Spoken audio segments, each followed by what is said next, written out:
Howdy there, Sketchies. It's me, Megan of Hello North, and we're back on YouTube. Today we're going to be covering topics in Procreate. We're going to be using masks and using different paintbrushes to create an illustration. So grab your iPads and let's get started.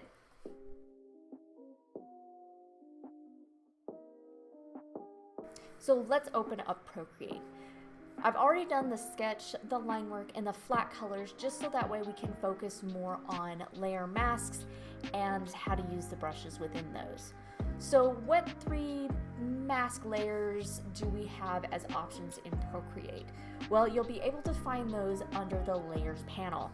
So the layers panel is going to be these two little squares right here at the top right hand. So you pull that down and you'll see that we already have a bunch of stuff, like I said, done sketch, line work, and flat colors. Within these you can micromanage. Now a really big important thing when it comes to layers and masking, masks sometimes do take up your layer count. I'll kind of go over that with each different option, but keep that in mind whenever you're making your canvas, as Procreate does limit how many layers you can have depending on how big your canvas and your DPI size is. So remember that when you first start the illustration that you're going to be doing. So let's take a look at our three different options when it comes to layer masking. So in this layer group, I have my mask shapes. So the first one we're going to take a look at is probably the easiest one and what a lot of people use. It's called the alpha lock option. So alpha lock actually applies to the layer, so your base layer. So whatever you've painted or drawn on that layer, it's going to become that layer. So it'll lock the workspace that you've already done and making it to where it will not paint outside of that. And what do I mean by that? Well, let's take a look. So let's change this pink triangle to alpha lock. So how we will find all of these options is you'll tap actually on the layer and you'll see over here to the left, you have a few options for this layer. So we're going to hit alpha lock. And if you notice in the square that has like a little preview of what's on that layer, you'll notice that the background slightly changed. It's now a grid shape. That means that the background is now transparent. It has been locked in. This is a really great way to add details and whatnot within the base layer. That is a very important thing with alpha lock. It is all within the same layer. So let's take a look. Let's go in here and let's pick a fun brush here. So whenever I draw, you'll see that nothing is coming up outside in the blue. But the moment that I start to try and paint within the pink triangle, we start to get some painting done. So like I said, this applies to the layer itself. Flattens it. It makes it to where everything that you're doing is on the same layer. Now, you can turn on and off alpha lock, and how to do that is to just go back in and uncheck it. So now I'll be able to paint outside that. And then let's say I wanted it to have like some flames or something. I can go back in, alpha lock it again, and it will now only to apply to what has actually been painted in that layer. Alpha lock is really easy and fun to use, especially if you're just trying to add just like a little bit of detail. Just know that once you put it down, it has been flattened into that layer. It all happens within the layer. So undoing stuff is going to be a little bit difficult. So if you want to paint over like a texture and you don't know if you like the texture, you're going to kind of be stuck with it unless you sit there and you undo it a lot. One of the biggest things for Procreate, like I said, with the layer limitation is alpha lock does not add to your layer count since it all happens within one layer. So alpha lock really great for adding like just already known textures and whatnot to a layer. Our next option is one that I specifically use the most, and that is the clipping mask option. To create a clipping mask, you add a layer on top of the base layer and select and then change that layer to clipping mask. So let's take a look at how we're going to do that. So we're going to apply a clipping mask to our purple circle. So we'll go up here to the plus, add a empty layer. Click over here to the side. If you notice, because there's nothing drawn in layer number 14, it gives us the option of the clipping mask. So we're going to hit clipping mask. And if you look over here to the side of our layer preview, you'll see a little down arrow. That means that whatever happens in layer 14 will only be applied to the base layer, so the layer immediately underneath it. And let's see how this works.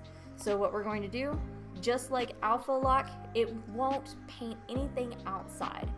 But then the moment that we start painting in where the circle's at, we can start to add like texture or design to the primary base layer. Now, the really cool thing about clipping mask is that it doesn't actually apply to the layer beneath it, its primary layer, until you flatten the image. So let's say, oh, I don't really like how that looks. You can sit here and toggle it on and off. Nothing is set in stone with clipping masks. This is why I prefer this method to doing masking. You can also create additional clipping masks on top of it and have them chain all the way up to the primary one. And what do I mean by that? So let's select our primary layer, add another layer, and it'll automatically make that layer a clipping mask layer. And then you can move them around depending on what you want to be on top. So remember, layers are just like a stacked cake. So whatever is your base layer, the stacks will build on top of that. So let's move layer 15 up here to layer on top of layer 14. Let's add some halftone to it. And now using like our layer stacking, we can actually move our clipping masks around and change where they are, what's going to be on top, what's going to be not on top. Clipping masks is a really great way to add details and textures and additions to your painting without, finalizing them. That way you can kind of experiment and figure out exactly how you want things to look. Now, do keep in mind, clipping masks are another layer that are going to add to your layer count. So if you only have 14 layers to work with, clipping masks you want to use sparsely, or when you figure out exactly what you want and you have it exactly how you want it, go on ahead and flatten those. The last mask option that we do have is just mask. Mask is an option that will allow you to erase or reveal what is on that layer. So what we'll do is, instead of adding a new layer, we're going to click on layer 12, bring up our layer options panel. Find mask, which is in between alpha lock and clipping mask. Boom, now we have layer mask. It's another layer, so it will add to your layer count on top of its primary or base layer, which is layer 12. Now, layer mask, you can only work in black, white, or different values of gray. You don't really work with color at all. You will work with textures and brush strokes, so this is a really great way to add texture or erase things without being like set in stone, without finalizing that decision. So let's click on layer mask. So what I'm going to do is I'm going to go into my palettes. I'm going to use this grayscale that I have. I'm going to use black. Black will erase things. So just like any other mask, everything outside of what I've already painted on the primary layer won't be affected.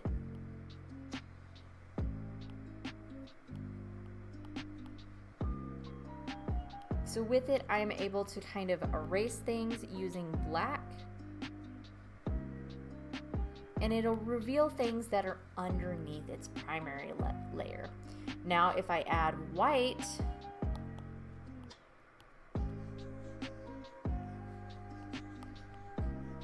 it will conceal or bring it back.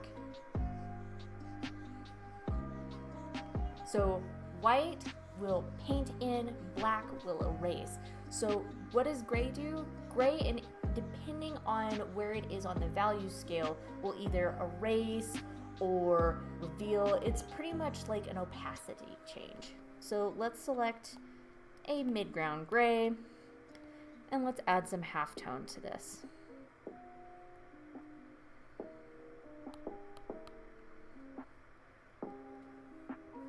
So as you can see, it has added some different textures to it. This is a really great way to add texture or bring in texture to the specific primary layer.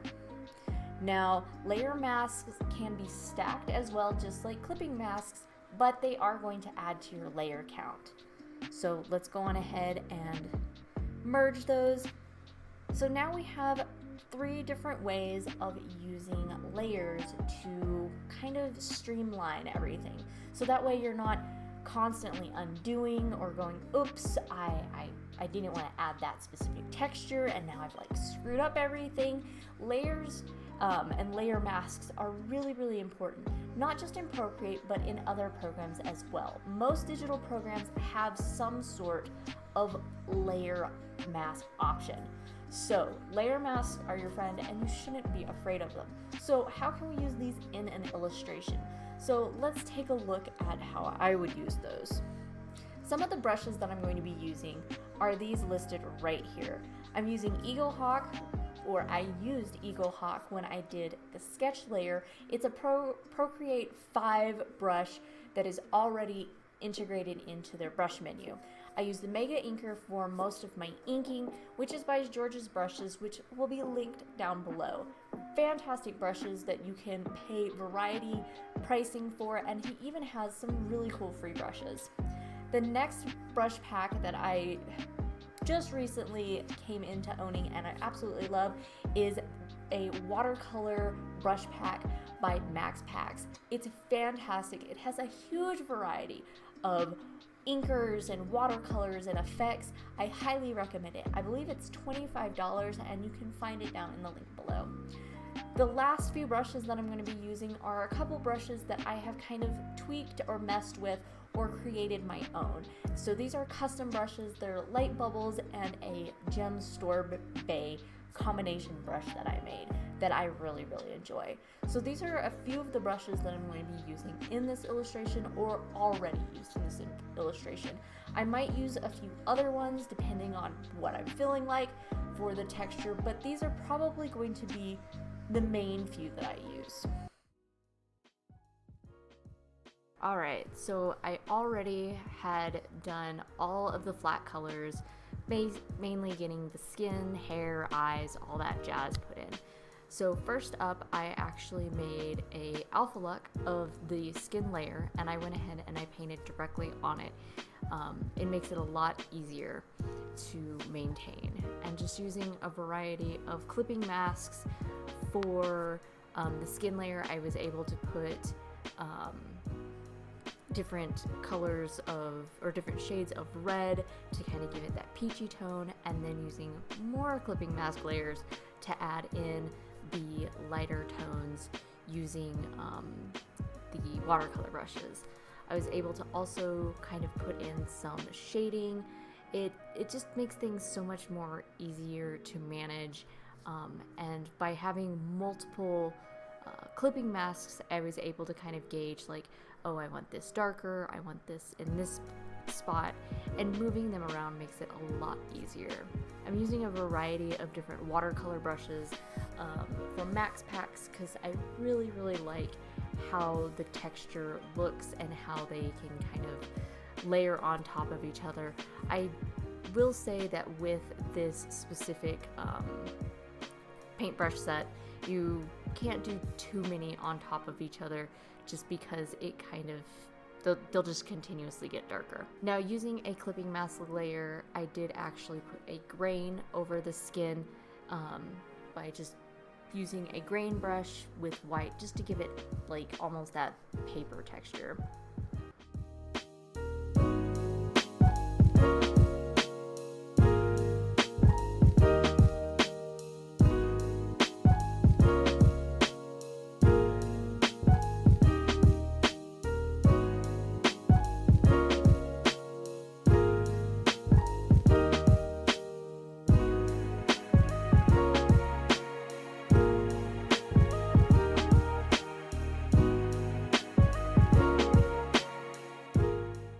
putting in basic shading for the hair right now with a multiply layer. This is my favorite way to do shadows, just because shadows typically aren't, you know, multiple colors.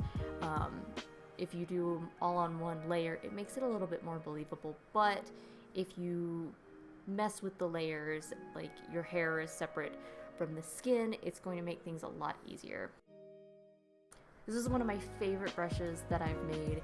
It is a combination of Storm Bay and then a bunch of different brushes that I created, all sandwiched together to get this like really cool, like holographic jewel tone to it.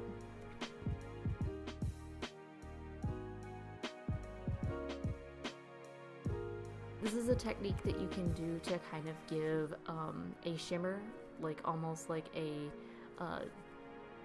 sequin dress or sequin fabric, using a spot brush and then varying different levels of the value of whatever the color of the fabric is.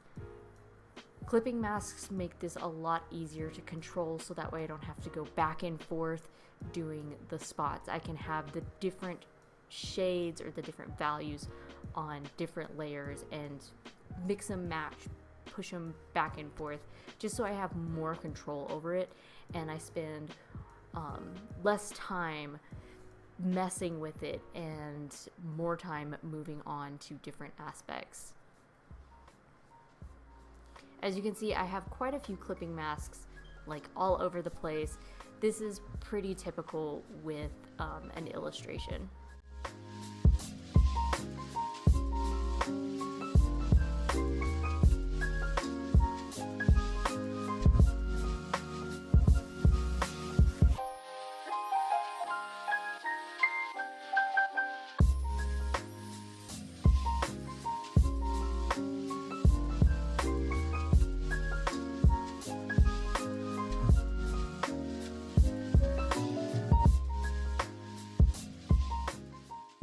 And I decided that I really wanted to add some like freckles to her. I did this on a clipping mask layer, and I just used different shades of skin tone with a splatter brush. I found that it works pretty well.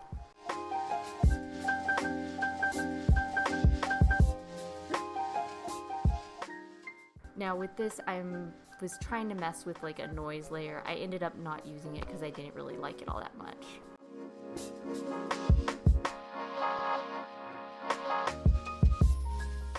So I decided to add its own multiply layer, so that way it was a very large scale like overview of shadows, so that way it affected everything. I used a really cool texture brush, which is Bloom in the Watercolor Max packs, to give it more texture.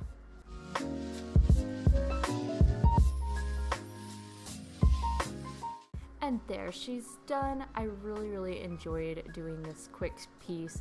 I really like experimenting with different paintbrushes and how they interact with other things. So I really hope that you enjoyed this tutorial and this quick speed paint, and I hope that you learned something along the way. If you haven't yet and you would like to see more tutorials, click on that button right over there for a playlist of some more tutorials, and definitely hit that subscribe button right there in the middle and become part of the Sketchy fam right here on YouTube. Until next time, guys, keep on sketching.